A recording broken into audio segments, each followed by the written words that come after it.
Hey guys, Eric in the alley.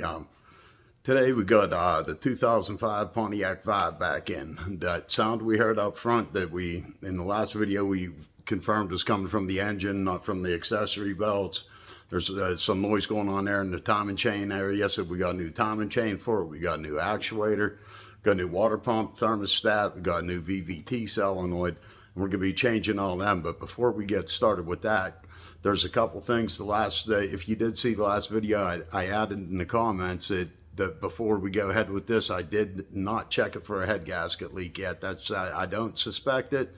I don't see the milkshake. I don't see anything like that. But before you put a timing chain on something, it's so easy with one of two methods. We got the block leak tester, the fluid that'll change color, and we also got a pulse sensor and oscilloscope. I'm going to use the HS512. I'm going to just get a pulse sensor reading right out of the overflow, and I'm going to use the head gasket checking fluid right out of there too.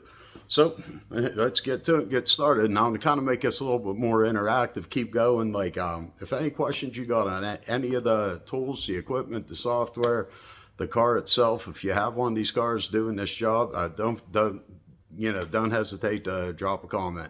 I'm going to be keeping an eye on them, and I'm going to try to upload them, in sections as we go, and the car's still here. I have a lot of videos that go back months, but I figure, why take the time to edit them? That's my weakest point. But I can make something that's current if I just, pull them out on a rainy day, or maybe show you bits and pieces, things, because it was pretty interesting. I mean, a lot of cool things. But we're going to get started with this. There's the box of parts.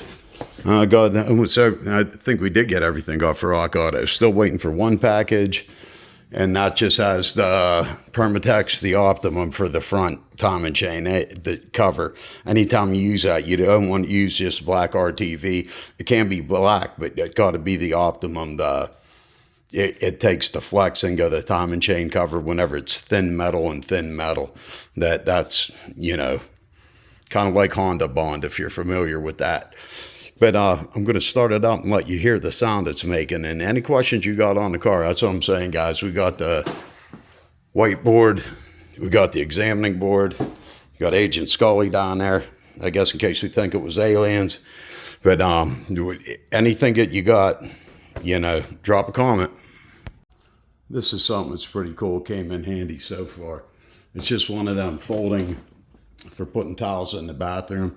I'm using to hold the leads. So you have multiple leads available. And whenever they're that easy to reach, these are the leads that come with the Hantek, the 1008C. I keep these things permanently just clamped together. So before I use the oscilloscope, I got two leads to just plug into the HS512, go to calibrate and do both channels at once, and then put these leads back up on the shelf. If I have them in a drawer wrapped up, it's just a pain to get to them. Got all my leads, some of my leads out in front of me, but it's pretty nice to get the different sensors there, whatever you're doing. Saves a little bit of space too. That's what it's always about. Because that's kind of what I just set them up like that, put them on something non-conductive, make sure they're not touching the metal toolbox or anything, and then just go to calibration. 0 level calibration. The channels, just continue. It's kind of like torquing lug nuts. You do it every single time, so that way you don't forget and you don't get no crazy readings. All right, guys, got you under the hood a little bit. Sorry about the exhaust fan, but I'm going to start it up, let you hear that sound that we're going after.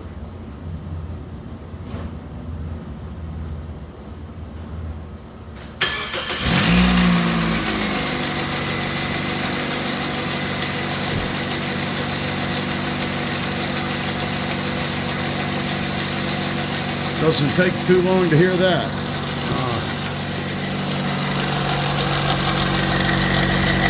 What we got with all the belts off, it was still making the sound. So probably got a guide loose, broken tensioner or something. With that many miles on the Carfax, Tom did find a Carfax for this car. And there's nothing with the engine change, anything like that. So it's probably 250,000 original miles. So good job, Pontiac Vibe. You made it this far. We'll get a couple more miles out of you. Right now, while it's warming up, I'm going to get the block testing solution and get the tester, put it on there, and then we're going to just try with the pulse sensor, see if we could see anything out of the reservoir. I got the empty bottles from Napa. I got this one at Harbor Freight. It's like the same thing. This is half the price. Okay, and these work by filling this up to this line, and then we put the lid on it and the valve, and then you pump the valve over the overflow. And if there's any hydrocarbons in the antifreeze, this will turn from blue to yellow. Alright, the thermostat's open, she's good and warmed up. And what we're going to do is just put this on there, like this, and just pump it.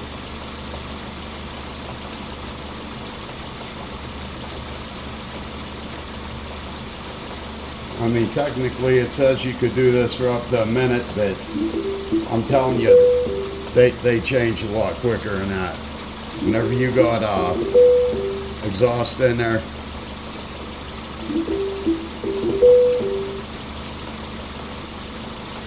it's usually like the second or third pump you'll see it'll be the color of the lettering.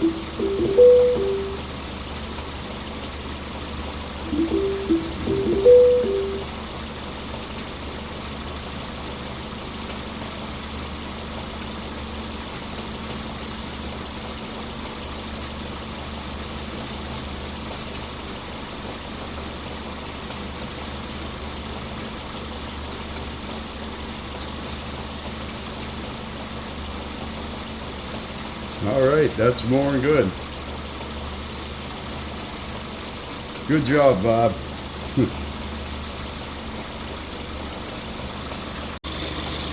Wait, this is just a cone for a smoke machine. I have the Rotkey pulse sensor going in it, and I have a double going over the light bar just to make the line a little bit taut to keep it from vibrating. Because they do pick up vibrations, anything, even vibrations in the car, the motor shaking, anything like that. But we could see we're getting our pulses. I'm going to go to the oscilloscope mode. And I'm going to keep this at 150 kilosample, 20 millisecond. And I'm going to just let it roll. We could see on the bottom that it's taken in waveform.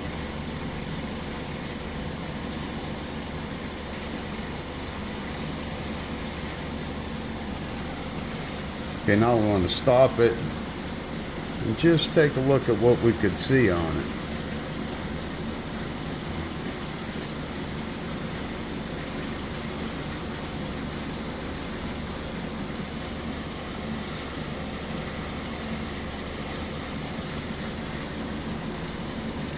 See what these waves are here?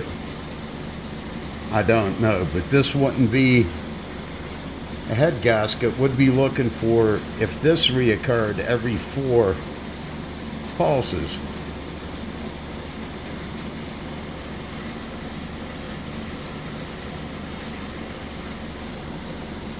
But all the pulses look fairly even, except that you get a little noise like that. Why they're going on a slope, I'm not 100% sure on, but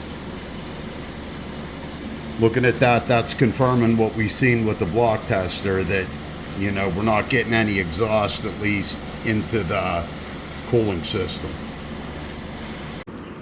Alright guys, just to show you how to identify which cylinder it was, I got out the dreaded, the Hantek HT25 coil over plug paddle probe. Sometimes it makes H-scope crash, but we're going to see if we could get enough info to identify which cylinder would be which. Switched over to the screen recorder. What I'm going to do is just move the paddle probe on. I got it on number 2, the HT25. It's the green trace. Channel 1 is still the pulse sensor.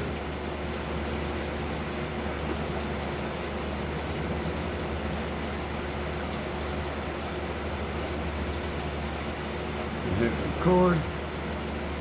We're going to start it.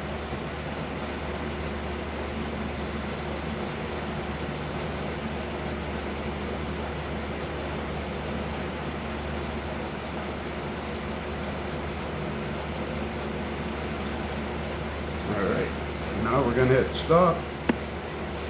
I'm going to shut the car off. We're going to take a look at that. Right, when we look at the waveform, could actually make the screen bigger. We actually want our number 2, that's the ignition. We want that to be a little bit bigger.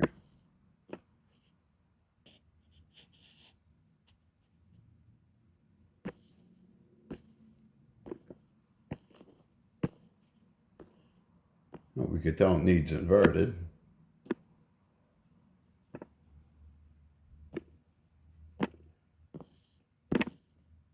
And then we have our ignition waveform for cylinder 1. Now you could arrange these any way you want them. Move this down.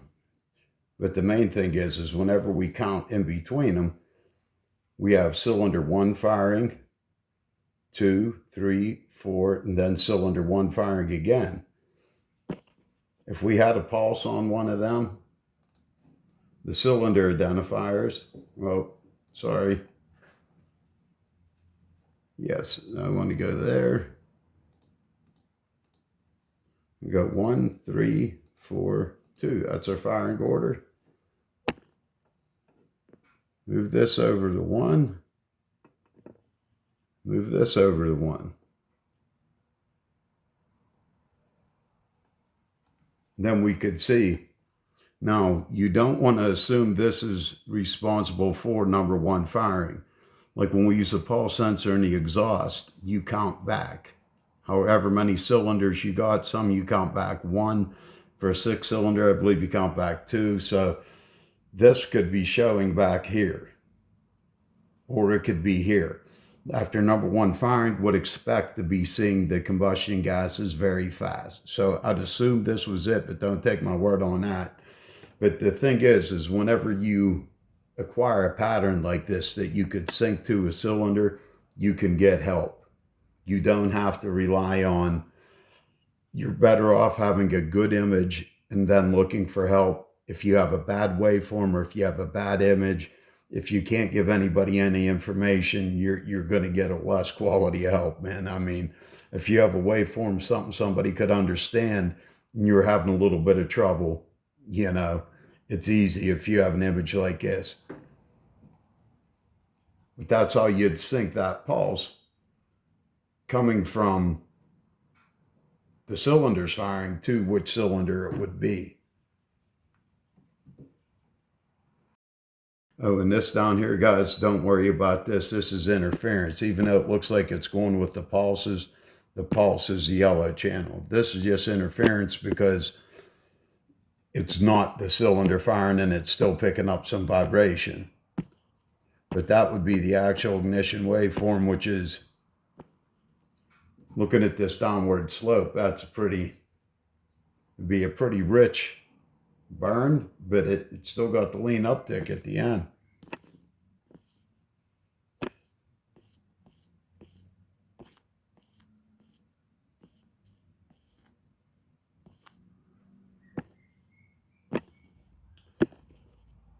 These paddle probes, they do get a bad rap, but they're not too bad, especially if you're using them for a sync like that.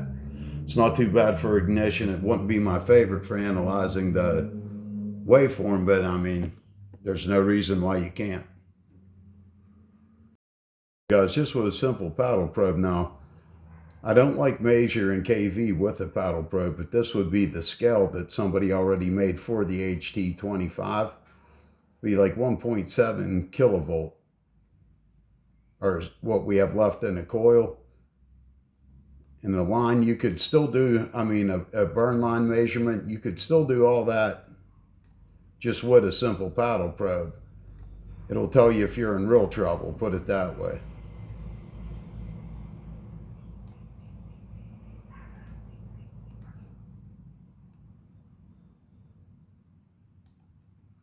.92 millisecond burn line, nothing wrong with that. If it was below 1 millisecond or above 2.5 millisecond, then you start being a little bit concerned. But, you know, as far as burn time goes, that's pretty good.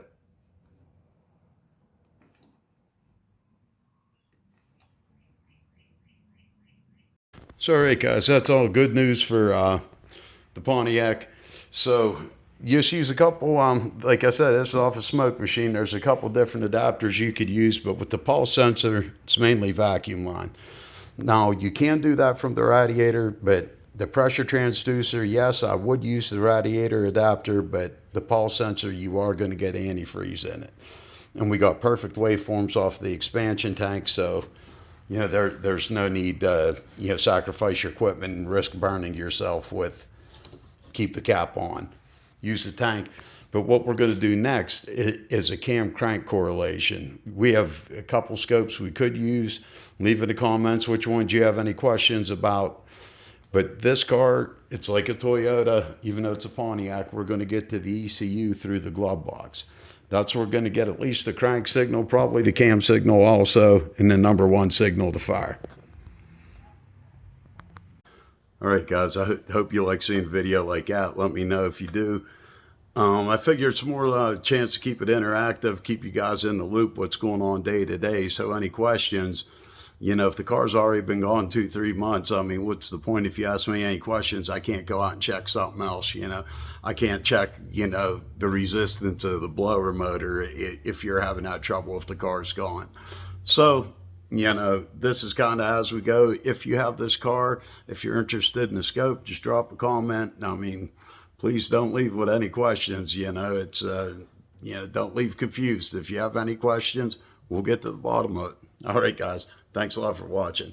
Adios. Oh, and guys, we're also putting 2 front wheel bearings on this. There's a little bit of story with it. Meineke actually wanted more, a good bit over 100 more, I think closer to 200 more than to put the wheel bearings and to put the wheel bearings in, is we were able to get a press and the wheel bearings. So go figure. So we're going to be putting wheel bearings in this. The Hondas are pressed in. Usually you use a bigger 20-ton press, something like that. We got a 12-ton press I'll give you a shot of. Should be more than capable, but the wheel bearings are, they're an equal match for a 12-ton. So it depends on how bad they're in there. But, we got the fire wrench to put to them too if they're a little bit tight. So they're coming out one way or the other, I guarantee it. But let me flip around and show you the camera. Or show you the press anyways. I can't show you the camera. That's what I'm using to record. But all right. There it is, guys. I already got it set up. Had it set up before Tom dropped the car off, so that way it was all ready to go. It's more capable, 20's kind of overkill, 12-ton Harbor Freight job. We're going to see how it fares against some wheel bearings.